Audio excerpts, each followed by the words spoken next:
ও বাছা, আরে ও বাছা, বলছি একা একা এখানে দাঁড়িয়ে কি করছিস তুই শুনে? ও খুড়ো, তুমি এই সাত সকালে কোথায় চললে বলো তো? আমার কথা ছাড়, আমার আর কি এমন কাজ কাম থাকে? সারাদিনই তো ওই টই টই করে এ পাড়া ও পাড়া ঘুরেই বেড়ায়। তা তুই এখানে দাঁড়িয়ে কি করিস? তাই তো ভাবছি কি যে করা যায় খুড়ো। আর এভাবে আর কতদিনই বা চলতে পারে? শোন বাবা, আমি তোকে একটা কথা বলি। বয়স তো আর কম হলো না, এই দুই চোখের সামনে কত কিছু হয়ে গেল। আমি বলি কি, তুই এমন কিছু কর যাতে করে মানুষ তোকে ভালোবাসে।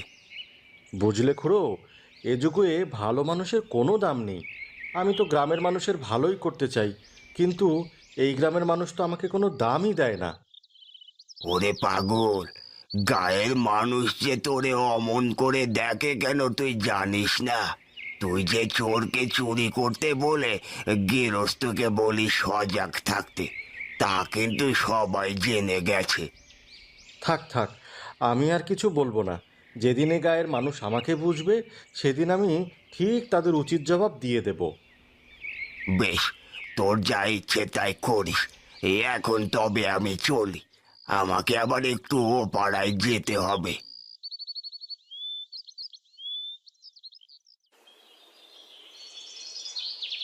মানুষের যে কবে শুভবুদ্ধির উদয় হবে কে জানে। তবে আমিও হাল ছাড়ছি না। দেখি গায়ের মানুষ আমার কথা না শুনে কোথায় যায়। ওহ, দিনরাত এই কাজ ও কাজ করতে করতে আমার মাজা মোজা সব ব্যথা হয়ে গেল। একজন আছে, তার তো কোনো কাজ কাম নেই, সারাদিন টুটো করে শুধু ঘুরে বেড়ানো ছাড়া।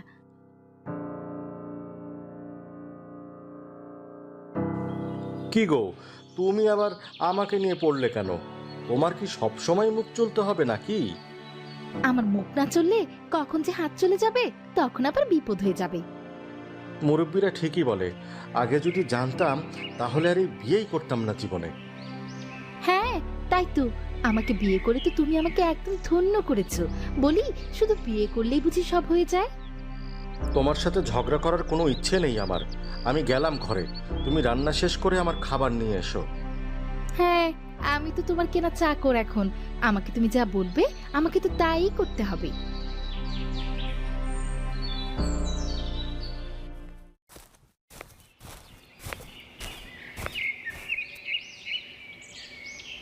ও প্রতাপ কাকা, খুব ব্যস্ত নাকি গো তুমি?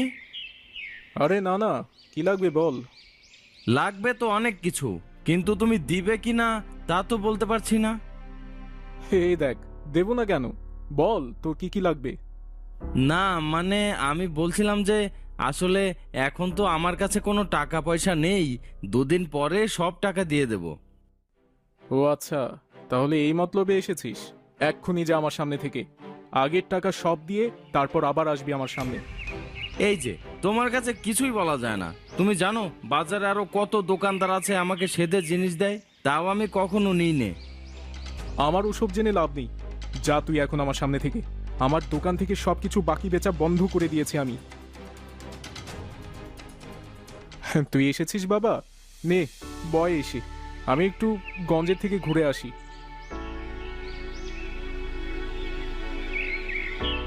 শোন তপু, কারোর কাছে কিন্তু 1 টাকার জিনিসও বাকিতে দিবি না।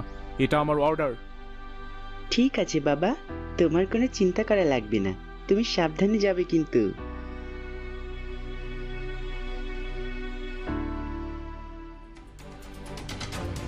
না, এভাবে আর হচ্ছে না।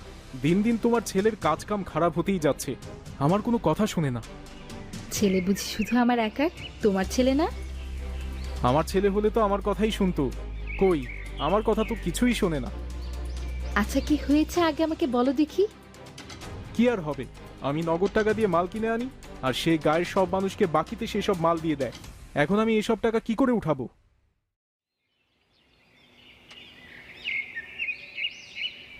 কেন বাবা, বাকি না দিয়ে কি ব্যবসা হয় না?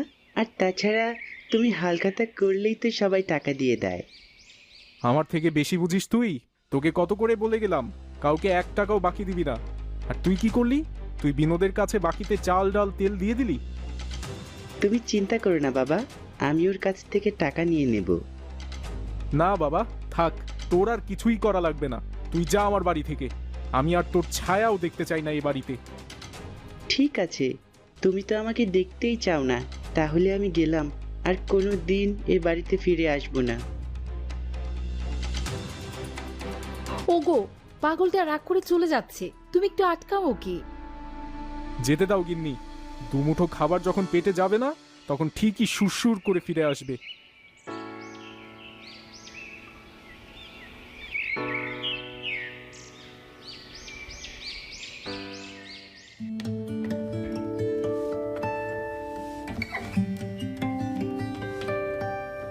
কি হারুন কাকা, কি করো তুমি এখানে দাঁড়িয়ে? নতুন ঘর করলে মনে হচ্ছে, তা কি করবে এখানে? কি করব তাই তো ভাবছি রে বাপু। বা কিছু না ভেবেই ঘর করে ফেললে। এক কাজ করো কাকা, ভাতের হোটেল করো, আমি তোমার হোটেলের প্রথম খরিদ্দার হব। তা করা যায় বটে, কিন্তু চাল ডাল কেনার মতো পয়সা জানি আমার কাছে। কাকা, কিছু মনে না করলে একটা কথা বলতে পারি তোমাকে?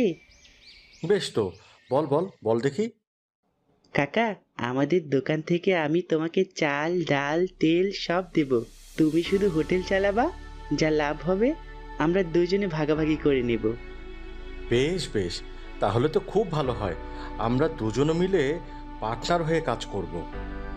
ঠিক আছে কাকা, তাহলে এক কাজ করি, তুমি এদিকে কাজ শেষ করো, আমি গিয়ে দেখি ওইদিকে কিভাবে সব আনা যায়। ঠিক আছে রে বাবা, আমি কিন্তু তাহলে তোর আশায় থাকলাম। তুমি কোনো চিন্তা করো না কাকা, আমি একবার যা বলি তাই করি, তুমি তোমার কাজ করো, আমি এই যাব এই আসবো।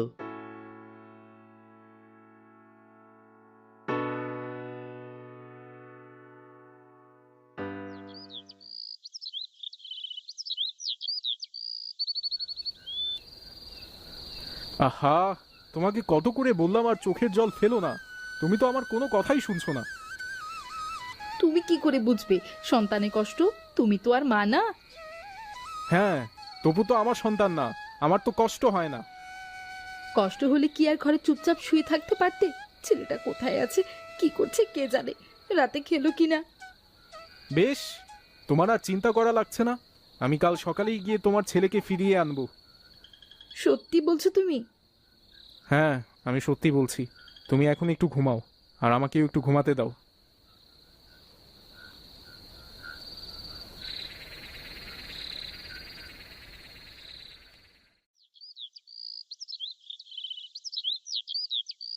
বুঝলি তপু, তোর বুদ্ধিটা কাজে লেগে গেছে। এবার মনে হয় আমাদেরকে আর পেছনে ফিরে তাকাতে হবে না। হ্যাঁ কাকা, আমি থাকতে তোমার চিন্তা নেই, তুমি আমার সাথে থাকলেই হবে। হ্যাঁ হ্যাঁ, সবাইকে ভালো করে খাওয়া, কেউ যেন খেয়ে বদনাম করতে না পারে। কি যে বলো কাকা, খেয়ে কেউ বদনাম না সুনামি করবে। তুমি বসে টাকা গুনতে থাকো, আর আমি এদিকটা দেখছি। আরে প্রতাপদা, তুমি বসো বসো বসো বসো এখানে।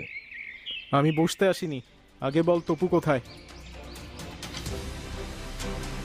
তুই আমার দোকান থেকে শেষমেশ চুরি করতে পারলি তপু? তোকে তো আমার ছেলে বলতেও লজ্জা হচ্ছে। না না দাদা, তুমি বোধহয় ওকে একটু ভুল বুঝছো। ও তোমার দোকানে কোনো চুরি করেনি। এই দেখো, আমার হাতে টাকা, এই টাকা দিয়ে তোমার সব কিছুর দাম দিয়ে দেব। হ্যাঁ বাবা, আমি আর হারুন কাকা মিলে এই ভাতের হোটেল করেছি, এখন থেকে আমরা দুজন মিলে এই হোটেল চালাবো, যা লাভ হবে আমরা দুজনে ভাগ করে নেব। এই নাও দাদা, এইটা তোমার চাল এবং ডালের দাম, দেখো তো ঠিক আছে কিনা। আমার ভুল হয়ে গেছে রে বাবা, আমি শুধু শুধু তোর সাথে খারাপ ব্যবহার করলাম। তুমি তো আমাকে কখনোই বুঝতে চাওনি বাবা। চল বাবা, বাড়িতে চল। তোর মা সারা রাত দু চোখের পাতা এক করেনি। হ্যাঁ তপু, তুই যা, আমি এদিকটা দেখছি, একবার বাড়ি থেকে গিয়ে ঘুরে আয়। ঠিক আছে কাকা, তুমি তাহলে এদিকটা দেখো, আমি বাড়ি থেকে ঘুরে আসি।